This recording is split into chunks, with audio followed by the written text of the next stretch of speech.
નમસ્તે વિદ્યાર્થી મિત્રો, આપણે ગયા લેક્ચરની અંદર રંગસૂત્રીય અનિયમિતતાઓ જોતા હતા, જેની અંદર આપણે જોયું હતું કે રંગસૂત્રની સંખ્યામાં ફેરફાર સર્જાય તો આ પ્રકારની ખામીઓ છે આપણને જોવા મળે છે. આવી રંગસૂત્રની સંખ્યામાં વધારો અથવા તો ઘટાડો થતો આપણને જોવા મળે છે. રંગસૂત્રની સંખ્યામાં થતા આવા વધારા કે ઘટાડાને આપણે ઇન્યુક્લિયોડી તરીકે ઓળખીએ છીએ. આવો વધારો કે ઘટાડો જો કોઈ પણ રંગસૂત્રની અંદર એક જ જોડના રંગસૂત્રમાં આવો વધારો કે ઘટાડો થતો હોય તો આપણે એને ઇન્યુક્લિયોડી એમ કહીએ છીએ. અને જો આવો ઘટાડો કે વધારો જે છે એ દરેક જોડની અંદર થતો હોય તો આપણે એને પોલિપ્લોઇડી કહીએ છીએ. પણ આપણે અહીંયા ઇન્યુક્લિયોડીની જ બધી ઘટના છે જોવાની છે, કારણ કે પોલિપ્લોઇડી જે છે એ સામાન્ય રીતે વનસ્પતિઓની અંદર જોવા મળે. પોલિપ્લોઇડી મનુષ્યની અંદર કે પ્રાણીઓની અંદર આપણને જોવા મળતી નથી. પણ એ શેમાં જોવા મળશે તો કે પોલિપ્લોઇડી જે છે એ સામાન્ય રીતે વનસ્પતિની અંદર જોવા મળે, જ્યારે ઇન્યુક્લિયોડી જે છે એ સામાન્ય રીતે આપણને પ્રાણીઓની અંદર જોવા મળે છે. તો આવા પ્રકારની જે પોલિપ્લોઇડી છે એનું કોઈ ઉદાહરણ આપણને આપ્યું નથી, પણ ઇન્યુક્લિયોડીના આપણને આ કેટલાક ઉદાહરણ આપેલા છે, જેમાં આપણે ખાસ કરીને જે રંગસૂત્રીય અનિયમિતતાઓના ઉદાહરણ જોયા હતા કે ડાઉન સિન્ડ્રોમ, ક્લાઇનફેલ્ટર સિન્ડ્રોમ અને ટર્નર સિન્ડ્રોમ. આ જે ત્રણ મુખ્ય ખામીઓ છે એ આપણને અહીં આપેલી છે, જેમાંથી ડાઉન સિન્ડ્રોમ જે છે એ ખાસ કરીને જે આપણા દૈહિક રંગસૂત્રો હોય એની અંદર જોવા મળતી ખામી છે, જ્યારે ક્લાઇનફેલ્ટર સિન્ડ્રોમ અને ટર્નર સિન્ડ્રોમ જે છે એ લિંગી રંગસૂત્રમાં જોવા મળતી ખામી છે. તો પહેલાં આપણે આ ડાઉન સિન્ડ્રોમ જોઈએ, જેની અંદર 21માં જોડના જે રંગસૂત્ર છે એમાં એક વધારાનું રંગસૂત્ર ઉમેરાઈ જાય છે. આ ખામીની અંદર શું જોવા મળે તો કે આપણી જે દૈહિક રંગસૂત્રની 21મી જોડ જે હોય એની અંદર ટ્રાયસોમી જોવા મળે, એટલે કે એક વધારાનું રંગસૂત્ર ઉમેરાય છે. 21મી જોડની અંદર કેટલા રંગસૂત્રો હોવા જોઈએ તો કે 2 X રંગસૂત્ર આવેલા હોય, એને બદલે એની અંદર 3 રંગસૂત્ર થઈ જાય. અને આ ખામીનું સૌ પ્રથમ વર્ણન જે છે એ 1866ની અંદર લેંગડન ડાઉન નામના વૈજ્ઞાનિકે કર્યું હતું. 1866ની અંદર લેંગડન ડાઉન નામના વૈજ્ઞાનિકે એની માહિતી આપી, એટલે એનું નામ ડાઉન સિન્ડ્રોમ એવું આપવામાં આવ્યું. આ ડાઉન નામના વૈજ્ઞાનિકના નામ ઉપરથી આ રોગનું નામ છે આપવામાં આવ્યું. અને આ પ્રકારના જે રોગ છે એના લક્ષણો છે એ કેવા જોવા મળે? આવી વ્યક્તિ હોય તો આવું બાળક જે આ પ્રકારના જે લક્ષણો છે એ સામાન્ય રીતે બાળકના જન્મથી જ શરૂ થઈ જાય, કારણ કે બાળક જ્યારે જન્મે ત્યારે જ રંગસૂત્રની અંદર ખામી હોય, રંગસૂત્ર ઓછું હોય અથવા તો વધારે હોય, એટલે એના જન્મથી જ આ પ્રકારના લક્ષણો છે એ આપણને જોવા મળે. તો એના લક્ષણો કેવા જોવા મળે ડાઉન સિન્ડ્રોમની અંદર તો કે ખાસ કરીને આવી વ્યક્તિનું ટૂંકું કદ, એનું કદ છે એ ટૂંકું હોય, ગોળ માથું, એનું માથું છે એ ગોળ હોય, ખાંચયુક્ત તિરાડવાળી જીભ, એની જીભ જે છે એમાં ખાંચ આવેલી હોય, એટલે આપણને બહારથી એમ લાગે કે જીભ ઉપર તિરાડો પડેલી છે. મુખ આંશિક રીતે ખુલે, એટલે મુખ જે છે એ સંપૂર્ણ ખુલી શકતું નથી, મુખ છે એ આંશિક રીતે ખુલે એવું પ્રકારનું જોવા મળે. હથેળી પોળી અને લાક્ષણિક ગળીઓવાળી જોવા મળે. એની હથેળી છે કેવી હોય તો તો કે હથેળી છે એકદમ પોળી હોય અને હથેળી ઉપર ગળી આવેલી હોય, લાક્ષણિક ગળી હોય, ગળીમાં હથેળી જોવા મળે. આવી વ્યક્તિ છે સામાન્ય રીતે શારીરિક રીતે અને માનસિક રીતે મંદ હોય, શારીરિક અને માનસિક રીતે મંદ હોય અને એનો માનસિક વિકાસ છે એ રૂંધાય છે, એટલે કે માનસિક વિકાસ થઈ શકતો નથી. એટલે આ પ્રકારની જે વ્યક્તિ છે એની અંદર કયા લક્ષણો જોવા મળે? તો કે એનું કદ છે એ ટૂંકું હોય, માથું છે એ ગોળાકાર હોય, એની જીભ ઉપર ખાંચયુક્ત તિરાડો જોવા મળે, મુખ છે એ આંશિક જ ખુલે, વધારે આખું મુખ છે એ ખુલી શકતું નથી, એને હથેળીઓ છે એ એકદમ પોળી અને લાક્ષણિક ગળીઓવાળી હોય અને શારીરિક અને માનસિક રીતે એ મંદ હોય, એટલે કે શારીરિક અને માનસિક એનો વિકાસ થઈ શકતો નથી અને માનસિક વિકાસ પણ એનો આ રીતે રૂંધાય છે, જેને આપણે સાયકોમોટર તરીકે ઓળખી શકીએ. સાયકોમોટર, એને સાયકોમોટર તરીકે ઓળખવામાં આવે. આ પ્રકારના લક્ષણો ધરાવતી વ્યક્તિની જે આકૃતિ જે છે એ અહીં આપણને આપવામાં આવેલી છે કે જેમાં ડાઉન સિન્ડ્રોમની જે આકૃતિ છે એ અહીં આપણને આપેલી છે એવા બાળકની અંદર, કે જે ડાઉન સિન્ડ્રોમ જોવા મળતો હોય એવા પ્રકારના બાળકની અંદર આ 21મી જોડ જે છે એની અંદર ખામી જોવા મળે છે. અહીંયા આંકડા બરાબર આપણને દેખાતા નહોતા, કદાચ આગલા લેક્ચરની અંદર આપણે એને 22મી જોડ એવું કીધું હતું, પણ ખરેખર આ પ્રકારની જે ખામી છે એ આ 21મી જોડની અંદર જો આવા 3 રંગસૂત્ર થઈ ગયા એની અંદર આવી ખામી જોવા મળે. એટલે આ પ્રકારની વ્યક્તિની અંદર મુખ્ય કેવા પ્રકારના લક્ષણો જોવા મળે? તો કે મોટો અને ચપટો ચહેરો, એનો ચહેરો છે મોટો અને એકદમ ચપટો હોય, પછી મોટી અને ગળીઓવાળી જીભ, મુખની અંદર ગળીઓવાળી જીભ હોય, પછી જન્મજાત હૃદયની ખામી હોય, હૃદય સંબંધિત ખામી છે જન્મજાત હોય. જો આ લક્ષણ આપણને વર્ણનમાં નથી આપ્યું એટલે એ લક્ષણ ખાસ આપણે ધ્યાનમાં રાખવાનું. એ રીતે શીર્ષનો ચપટો પાછળનો ભાગ, એટલે શીર્ષ છે એનું આગળથી આમ આપણને ગોળાકાર જોવા મળે, પણ આનો જે પાછળનો ભાગ છે ચપટો હોય અને એના આંગળીઓના છેડા ઉપર ઘણી ગળીઓ આવેલી હોય, આંગળીઓના છેડા ઉપર ગળીઓ આવેલી હોય. એની હથેળી તો ગળીઓ તો હોય જ, પણ આંગળીઓના છેડે પણ ગળીઓ આવેલી હોય. એટલે જો આપણે આ આંગળીઓના છેડે ગળીઓ હોય એ લક્ષણ પણ વર્ણનની અંદર નથી આપ્યું, ખાલી આકૃતિની અંદર આપેલું છે. એટલે આ 2 લક્ષણ આપણે ધ્યાનમાં રાખવાના, આંગળીઓના છેડે પણ ગળીઓ હોય અને જન્મજાત હૃદયની ખામી. આ 2 લક્ષણો આપણને વર્ણનની અંદર લક્ષણોમાં આપ્યા નથી. એટલે આ રીતે આવા પ્રકારની જે આ ખામી છે એ આપણને આ ડાઉન સિન્ડ્રોમ તરીકે ઓળખાતી ખામીની અંદર જોવા મળે, જેની અંદર આપણને શું જોવા મળશે? તો કે એની જે આવી 21મી જે જોડ છે એની અંદર 2 રંગસૂત્ર જે છે એ હોવા જોઈએ, એને બદલે 1 રંગસૂત્ર વધારે હોય, જેને આપણે ડાઉન સિન્ડ્રોમ તરીકે ઓળખીએ છીએ. એ જ રીતે ત્યાર પછીની જે આવી બીજી ખામી છે એને આપણે અહીંયા ક્લાઇનફેલ્ટ્રસ સિન્ડ્રોમ કહીએ છીએ. આ ક્લાઇનફેલ્ટ્રસ જે સિન્ડ્રોમ છે એ ખાસ કરીને 23મી જોડના રંગસૂત્રની અંદર જોવા મળતી ખામી છે અને આ પ્રકારની જે ખામી છે એની અંદર 1 રંગસૂત્ર વધારે હોય. આ આનુવંશિક વિકારનું કારણ એક વધારાનું X રંગસૂત્ર છે અને આ પ્રકારની જે ખામી છે એ સામાન્ય રીતે પુરુષની અંદર જોવા મળે.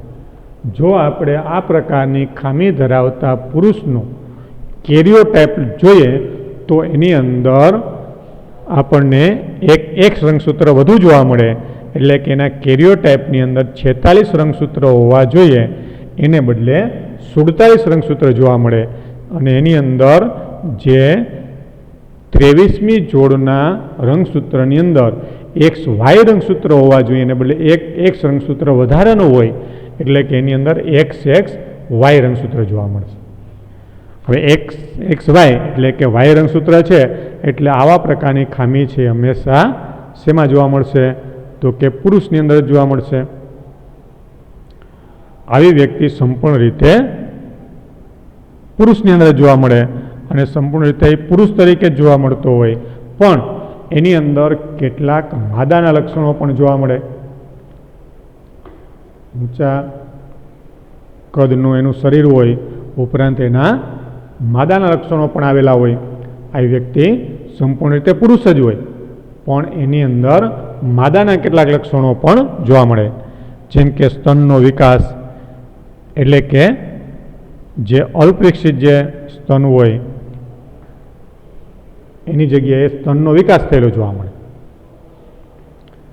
સ્તનનો વિકાસ એટલે કે જે અલ્પવિકસિત જે સ્તન હોવા જોઈએ, સામાન્ય રીતે પુરુષની અંદર સ્તન છે અલ્પવિકસિત હોય એની જગ્યાએ એમાં સ્તનનો વિકાસ થયેલો જોવા મળે.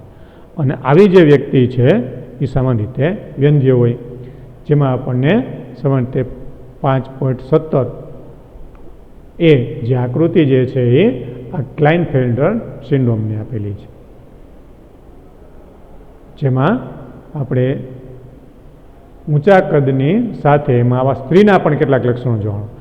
આ વ્યક્તિ છે એ હોય સંપૂર્ણ પુરુષ કારણ કે એની અંદર 23મી જોડની અંદર XY રંગસૂત્ર હોવા જોઈએ એને બદલે એમાં XY રંગસૂત્ર આવી જાય એટલે કે એમાં આવી ટ્રાયસોમી આવી જાય.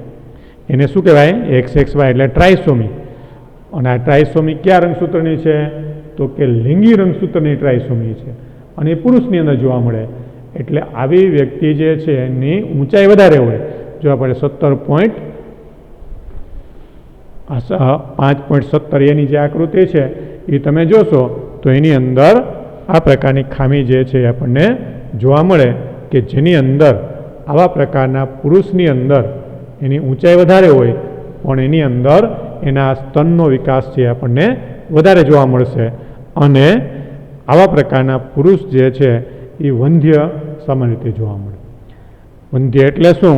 તો કે આ પ્રકારના જે પુરુષ છે એની અંદર શુક્રકોષો જે છે એ વિકાસ પામી શકતા નથી. એમાં શુક્રકોષોનો વિકાસ થઈ શકતો નથી જેને કારણે આ પ્રકારની જે વ્યક્તિ છે એ સંતાન પ્રાપ્ત કરી શકશે નહીં એટલે કે બાળકો પેદા કરી શકતી નથી. એટલે આ પ્રકારની ખામીને ક્લાઇનફેલ્ટર સિન્ડ્રોમ તરીકે ઓળખી શકીએ.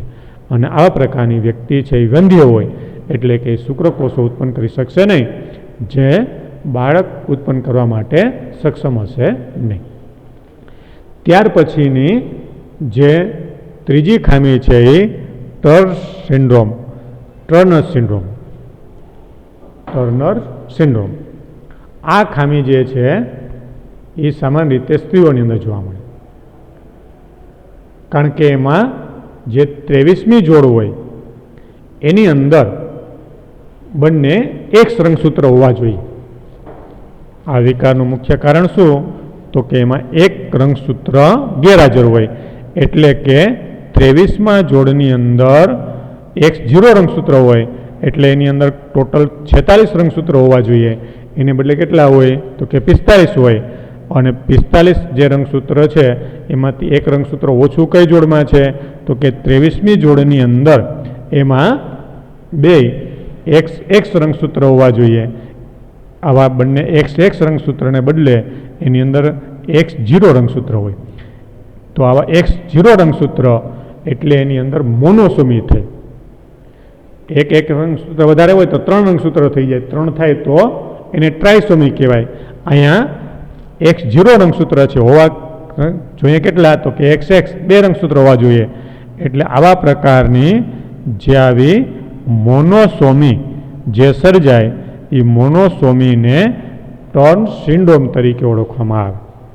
અને આ પ્રકારની ખામી છે એ સ્ત્રીની અંદર જોવા મળે. અને આવી જે ખામી જે છે એ ધરાવતી હોય એવા પ્રકારની જે સ્ત્રી છે એમાં અંડપિંડ અલ્પવિકસિત હોય. ઉપરાંત એના અન્ય પણ કેટલાક લક્ષણો છે જોવા મળે અને આવા દ્વિતીય ગુણ જાતિ લક્ષણોનો એની અંદર અભાવ જોવા મળે. એટલે કે એની અંદર જે સ્ત્રીપણાના લક્ષણો હોય એવા લક્ષણોનો એની અંદર અભાવ જોવા મળે છે. એની અંદર જે દ્વિતીય ગુણ જાતિ લક્ષણો એટલે કે સ્ત્રીપણાના જે લક્ષણો છે એની અંદર સમાન રીતે પૂરેપૂરા જોવા મળતા નથી. એટલે આ એક પ્રકારની મોનોસોમી થઈ. 23મી જોડના રંગસૂત્રમાં 2 X રંગસૂત્ર એટલે XX રંગસૂત્ર હોવા જોઈએ. આવા XX રંગસૂત્ર હોવા જોઈએ, એને બદલે X0 રંગસૂત્ર થઈ જાય એટલે એને મોનોસોમી તરીકે ઓળખવામાં આવે. અને આવી વ્યક્તિની અંદર મુખ્યત્વે એમાં અંડપિંડ અલ્પવિકસિત હોય, અંડપિંડ છે અલ્પવિકસિત હોય. એટલે આવી જે સ્ત્રી છે એ પણ સામાન્ય રીતે વંધ્ય હશે. એટલે કે આ પ્રકારની ખામી ધરાવતી જે આવી સ્ત્રી છે એ પણ સંતાન પ્રાપ્ત કરી શકતી નથી, એટલે કે બાળકો પેદા કરી શકતી નથી. એના અન્ય લક્ષણો પણ હોય જેમાંથી આપણને લક્ષણો બધા નથી આપ્યા, પણ આકૃતિની અંદર જે આપણે દર્શાવેલું છે એમ આવી જે સ્ત્રી છે એનું કદ એક ટૂંકું હોય, ઠીંગણું કદ હોય અને અલ્પવિકસિત માદાના લક્ષણો ધરાવતી હોય. એટલે કે એની અંદર સ્તનના વિકાસ ઓછો થયેલો હોય, ઉપરાંત એમાં અંડપિંડ અલ્પવિકસિત હોય, માનસિક રીતે પણ એ મંદ જોવા મળે, એનું ઊંચાઈ છે ઓછી હોય, અંડકોષો ઉત્પન્ન કરી શકતી નથી. તો આ પ્રકારના લક્ષણો એની અંદર જોવા મળે. જ્યારે જે આપણે ક્લાઇનફેલ્ટર સિન્ડ્રોમ જોયું એ ફક્ત પુરુષની અંદર જોવા મળે. એનું કદ વધારે ઊંચું હોય પણ એના લક્ષણો છે સ્ત્રી તરીકેના જોવા મળે. એટલે આ રીતે આપણને અહીંયા લિંગી રંગસૂત્રની અંદર જોવા મળતી આવી જે ખામી છે એની અંદર ખાસ કરીને ક્લાઇનફેલ્ટર સિન્ડ્રોમ અને આ ટર્ન સિન્ડ્રોમ. ક્લાઇનફેલ્ટર સિન્ડ્રોમ છે એ સામાન્ય રીતે પુરુષની અંદર જોવા મળે, જ્યારે ટર્ન સિન્ડ્રોમ છે એ સ્ત્રીઓની અંદર જોવા મળે. ક્લાઇનફેલ્ટર સિન્ડ્રોમ જે છે એમાં રંગસૂત્રમાં વધારો થાય છે, એટલે કે ટ્રાયસોમી જોવા મળે, જ્યારે આ ટર્ન સિન્ડ્રોમની અંદર રંગસૂત્રમાં ઘટાડો થાય છે, એટલે જેને આપણે નલિસોમી તરીકે ઓળખીશું. ટ્રાયસોમી અને નલિસોમી. તો આ રીતે આ રંગસૂત્રની અનિયમિતતાઓ આપણને જોવા મળે. તો આવી રંગસૂત્રની જે અનિયમિતતાઓ છે એ અહીંયા પૂરી થઈ અને સાથે સાથે આ ચેપ્ટર છે એ પણ અહીંયા પૂરું થયું. અને એની અંદર જોવા મળતા જે કાંઈ પ્રશ્નો આપણને આપણી ટેક્સ્ટ બુકની અંદર આપેલા છે એ બધા જે પ્રશ્નો છે કે જે બધા મુદ્દાઓ છે એને બરાબર આપણે વ્યવસ્થિત રીતે સમજવાના. જેની અંદર આપણે જોયું કે જેમાં શરૂઆતમાં આપણને જનન વિદ્યાની સામાન્ય માહિતી આપી, પછી મેન્ડલના એક સંકળના પ્રયોગો, એક સંકળના પ્રયોગ ઉપર આધારિત તેણે કેટલાક નિયમો આપ્યા, પછી દ્વિસંકળના પ્રયોગો, દ્વિસંકળના પ્રયોગો પરથી આધારિત તેણે કેટલાક જે નિયમો આપ્યા હતા. એ જ રીતે એની અંદર આવા એક સંકળને દ્વિસંકળના પ્રયોગોના આધારે એણે જે પ્યુનેટ સ્ક્વેરની મદદથી જે માહિતી આપી એનું વિશ્લેષણ, પછી કેટલાક વૈજ્ઞાનિકોએ આવા એક સંકળ અને દ્વિસંકળના પ્રયોગો જે છે એ અન્ય સજીવો ઉપર કરવામાં આવ્યા તો એને અલગ પરિણામો જોવા મળ્યા, જે આપણે અપૂર્ણ પ્રભાવિતા જોઈ. પછી એ જ રીતે આપણે આવા જે અન્ય બધા લક્ષણો કે જેમાં બહુજનનિક વારસો તરીકે જોવા મળતા કેટલાક લક્ષણો, એ જ રીતે આપણે એના ઉપર આધારિત બીજા પણ કેટલાક ઉદાહરણો જોયા. એ જ રીતે લિંગ નિશ્ચયન, મધમાખીની અંદર લિંગ નિશ્ચયન, મનુષ્યમાં લિંગ નિશ્ચયન, ડ્રોસોફિલામાં લિંગ નિશ્ચયન. એ જ રીતે આવી જે કેટલાક વૈજ્ઞાનિકોને કેટલાક જે સંલગ્ન જનીનો છે એ સાથે રહે, તો આપણે ડ્રોસોફિલાની અંદર સંલગ્ન જનીનો સાથે જોવા મળતા હોય એવા પ્રકારનું ઉદાહરણ પણ જોયું. અને એની અંદર આવા સંલગ્ન જે જનીનો છે એ અલગ પડી જાય તો એની અંદર અલગ પ્રકારનું લક્ષણ છે જોવા મળે કે જે આપણે મેન્ડલના દ્વિસંકરણના પ્રયોગની અંદર જોયું હતું કે જેમાં ગોળ બીજ અને ખરબચડા બીજ, પછી જેને રંગ જે છે એ પીળો અને લીલો રંગ, તો એ જે લક્ષણ છે પીળા રંગ ધરાવતા બીજ જે છે એની સાથે આપણને આ બે લક્ષણોનું મિશ્રણ પણ થયેલું જોવા મળે છે. એમાં આવી ટૂંકી પાંખ અને લાંબી પાંખ ધરાવતી આવી માખીઓ વચ્ચે જે સંકરણ કરાયું એ મોર્ગન નામના વૈજ્ઞાનિકના પ્રયોગો આપણે જોયા. અને પછી આ રંગસૂત્રની બધી અનિયમિતતાઓ જોઈ. એટલે આ જે ચેપ્ટર છે એ આમ જોઈએ તો એકદમ સરળ છે. ખાલી આપણે એને બરાબર સમજી લઈએ પછી આપણને એની અંદર યાદ રાખવામાં કે લખવામાં કોઈ વધારે મુશ્કેલી પડે એવું નથી. જેમાં હવે આપણે એના સ્વાધ્યાયના જે પ્રશ્નો છે એ આપણે જોઈએ. સ્વાધ્યાયની અંદર જે આપણને માહિતી આપી છે એની અંદરના જે પ્રશ્નો આપણે જોઈએ તો એમાં પહેલો પ્રશ્ન છે, મેન્ડલ દ્વારા વટાણાના છોડને પ્રયોગ માટે પસંદ કરવા માટેના લાભો જણાવો. તો મેન્ડલે શા માટે વટાણાના છોડ જ પસંદ કર્યા હતા? બીજા પણ ઘણા બધા વનસ્પતિના છોડ હોય, એને શા માટે એને પસંદ ન કર્યા? અને એને વટાણાના છોડ ઉપર જ શા માટે પ્રયોગો કર્યા?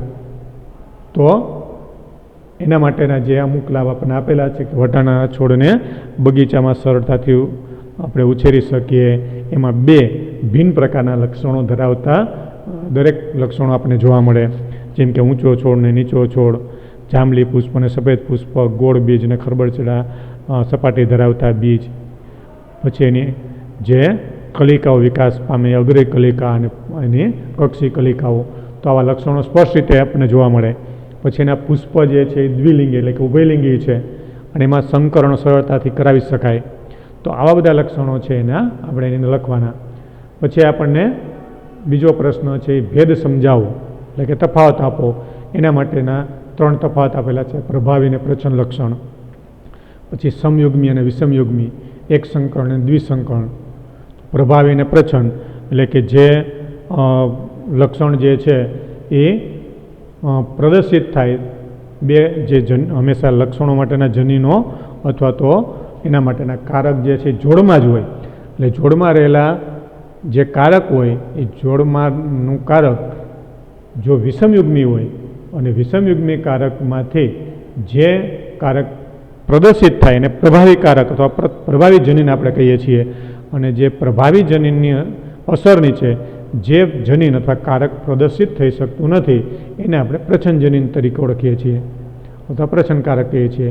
સમયુગ્મી એટલે કારક જો બંને સરખા જ હોય એટલે કે પ્રભાવી હોય અથવા તો પ્રચ્છન્ન હોય તો આપણે એને સમયુગ્મી કહીએ છીએ.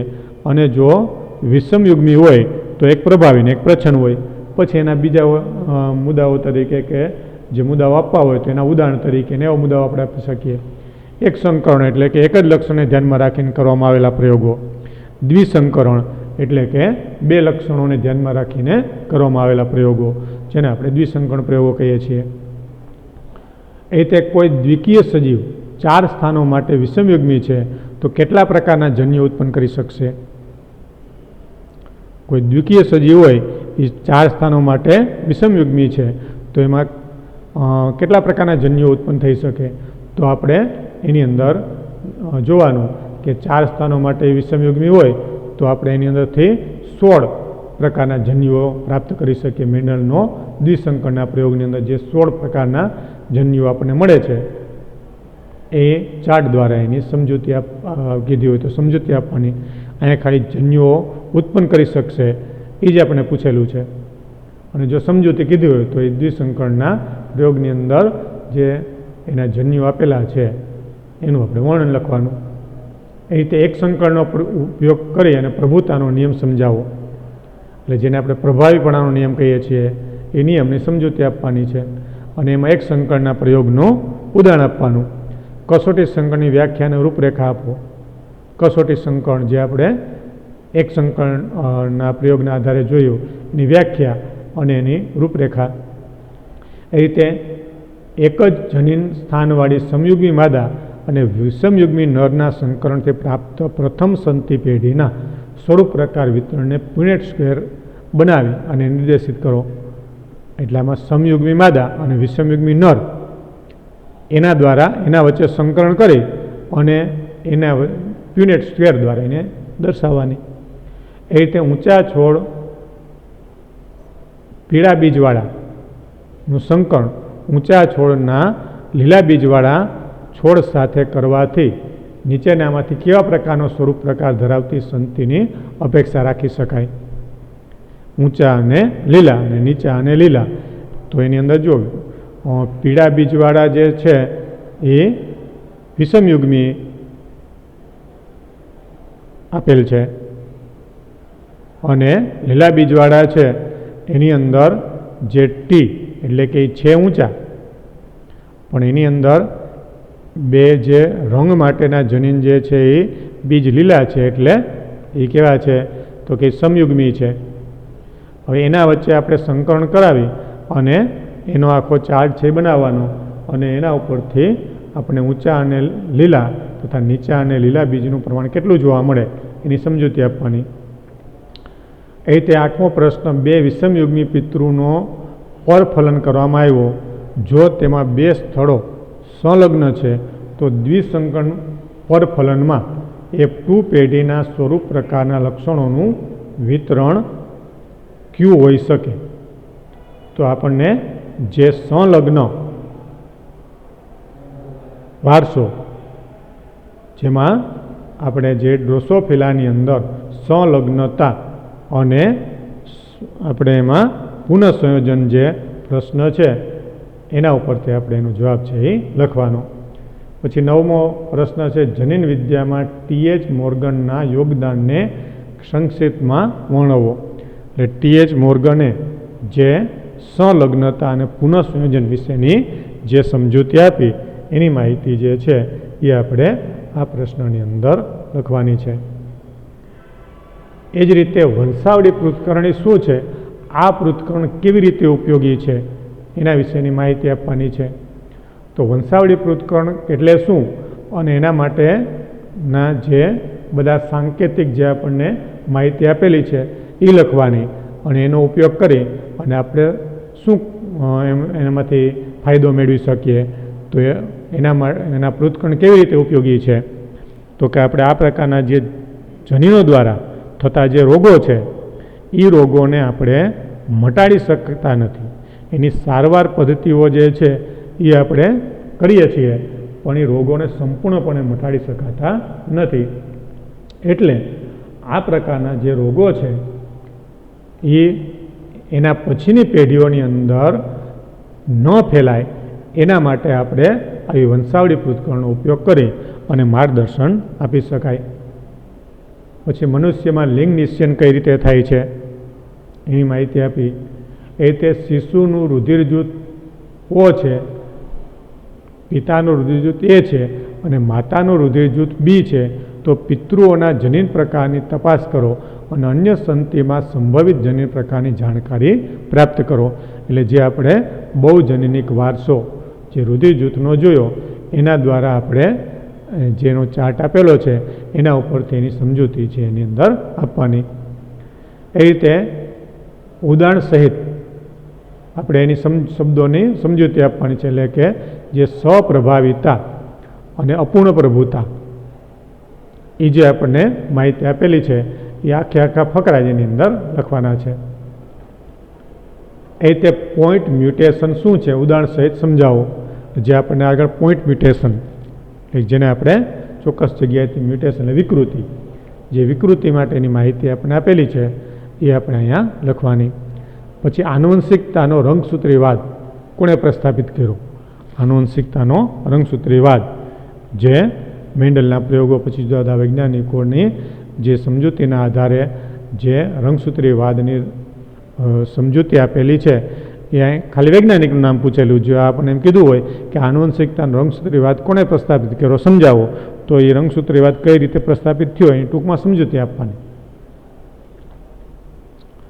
પછી કોઈ પણ બે જનીનિક અનિયમિતતાનો તેના લક્ષણો સહિત ઉલ્લેખ કરો. કે આવી કોઈ પણ બે જનીનિક અનિયમિતતાઓ હોય એના લક્ષણો ને સમજૂતી સાથેની માહિતી એટલે જનીનિક અનિયમિતતાઓ એટલે કે જનીનો દ્વારા થતી આવી અનિયમિતતાઓ કે જેમાં આપણે સિકલ સેલ એનેમિયા છે, થેલેસેમિયા છે, રંગ અંધતા છે, એવા હિમોફિલિયા છે, એમાંથી કોઈ પણ બે આવી અનિયમિતતાને એના લક્ષણો છે આપણે એની અંદર લખવાનું.